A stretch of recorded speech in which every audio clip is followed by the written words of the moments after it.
Guys, आज की इस वीडियो में हम लेके आ रहे हैं एकादशी व्रत की कथा। ये व्रत कैसे किया जाता है उसकी संपूर्ण जानकारी हम आपको इस वीडियो में दे रहे हैं।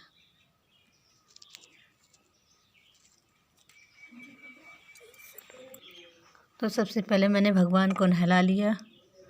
उसके बाद अब हम भगवान के तिलक कर रही हूँ। देखिए, यहाँ पर मैंने भगवान के तिलक कर दिया है।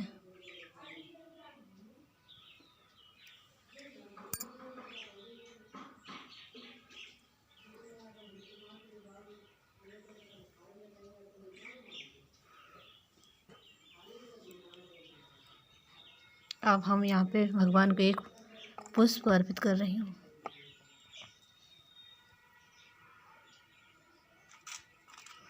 और भगवान की पूजा में तुलसी दल का बहुत ही महत्व होता है। गाइस, जिसके बिना भगवान की पूजा को अधूरी माना जाता है।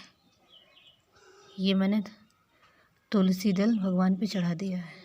एकादशी व्रत धारण करने वाले को ये जानना आवश्यक है कि एकादशी वाले दिन तुलसी का दल नहीं तोड़ा जाता है।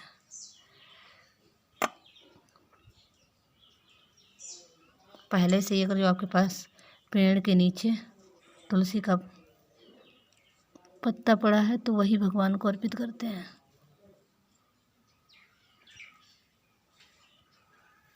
अब आज के इस व्रत में भगवान को गुड़ और बादाम का भोग लगाते हैं।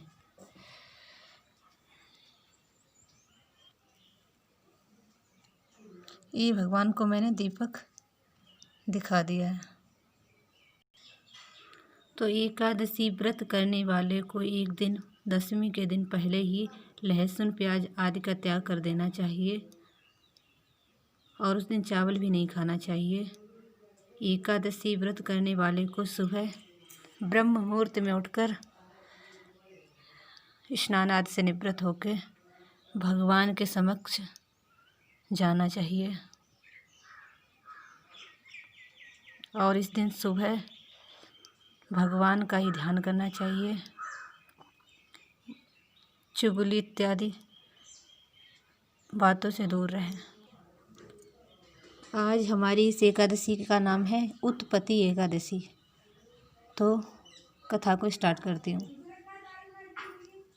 श्री सूत जी ऋषियों को कहने लगे, विधि सहित इस एकादशी व्रत का महात्म तथा जन्म की कथा भगवान श्री कृष्ण ने युधिष्ठिर को सुनाई थी। सतयुग में एक भयंकर राक्षस मूर नाम का प्रकट हुआ।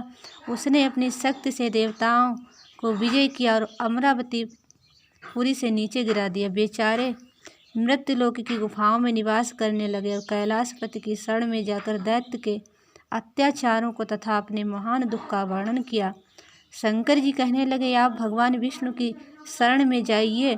आज्ञा पाकर सब देवता क्षीर सागर में गए। वहाँ शेष की शैया पर भगवान शयन कर रहे थे। वेद मंत्रों द्वारा स्तुति करके भगवान को प्रसन्न किया। प्रार्थना करके इंद्र कहने लगा, एक नाड़ा नाम का एक दैत्य ब्रह्मवंश से चंद्रावती नगरी में उत्पन्न हुआ। उसके पुत्र का नाम मुर है।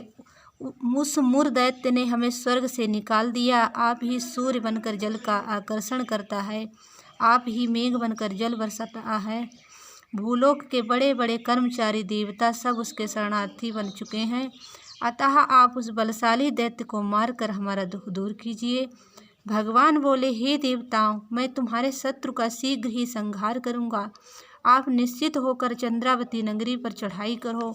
मैं तुम्हारी सहायता करने को पीछे से आऊँगा।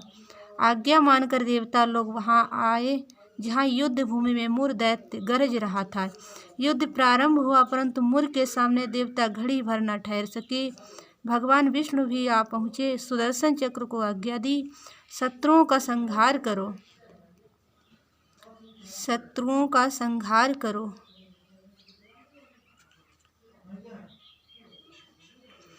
चक्र ने चारों ओर सफाई कर दी। एक मुरदैत्य का सिर ना काट सका और ना गदा उसकी गर्दन तोड़ सकी। भगवान ने सारंग धनुष सारंग धनुष में लिया, बाणों द्वारा युद्ध प्रारंभ हुआ, परंतु शत्रु को ना मार सके। अंत में कुश्ती करने लगे। हजारों वर्ष व्यतीत हो गए, परंतु प्रभु का दाव बंध एक न सफल हुआ। मूर दैत्य पर्वत के समान कठोर था, प्रभु का शरीर कमल के समान कोमल था। थके गए मन में विश्राम की इच्छा उत्पन्न हुई, शत्रु को पीठ दिखाकर भाग चले। आपकी विश्राम भूमि बद्रिका आश्रम थी, वहाँ एक गुफा 12 योजन की थी, हेमवती उसका नाम था, उसमें घुसकर सो गए। मूर दैत्य भी पीछे पीछे चला आया, सोते हुए शत्रु को मारने के लिए तैयार हो गया। उस समय एक सुंदर कन्या प्रभु के शरीर से उत्पन्न हुई, जिसके हाथ में दिव्यास्त्र थे। उसने मूर के अस्त्र शस्त्र को टुकड़े टुकड़े कर गिरा दिया, रथ भी तोड़ दिए, फिर भी उस सूरवीर ने पीठ न दिखाई। कुश्ती करने को कन्या के समीप आया, कन्या ने धक्का मारकर गिरा दिया और कहा, यह मल्ल युद्ध का फल है। जब उठा तो उसका सिर काट कर यह हठ योग का फल है। मूर की सेना पाताल को भाग गई।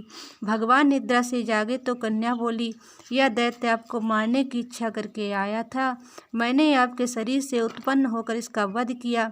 भगवान बोला, तुमने सर्व देवताओं की रक्षा की, मैं तुम पर प्रसन्न हूँ, वरदान देने को तैयार हूँ, जो कुछ मन में इच्छा हो प्रकट मांग लो।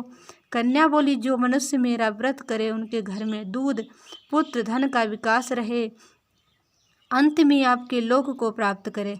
भगवान बोले, तू एकादशी तिथि को उत्पन्न हुई, इस कारण तेरा नाम एकादशी प्रसिद्ध होगा। जो श्रद्धा भक्ति से तेरा व्रत करें उनको सब तीर्थों के स्नान का फल मिलेगा। घोर पापों से उद्धार करने वाला तेरा व्रत होगा। ऐसा कहकर भगवान अंतर ध्यान हो गए। पतित पावनी विश्व तारिणी का जन्म मार्गशीर्ष मास के कृष्ण पक्ष में हुआ, इस कारण इसका नाम उत्पन्ना प्रसिद्ध है। इस दिन विष्णु भगवान का पूजन व सेवा करना चाहिए। इस दिन गुड़ और बादाम का ही सागर लेना चाहिए। ये एकादशी व्रत कथा समाप्त।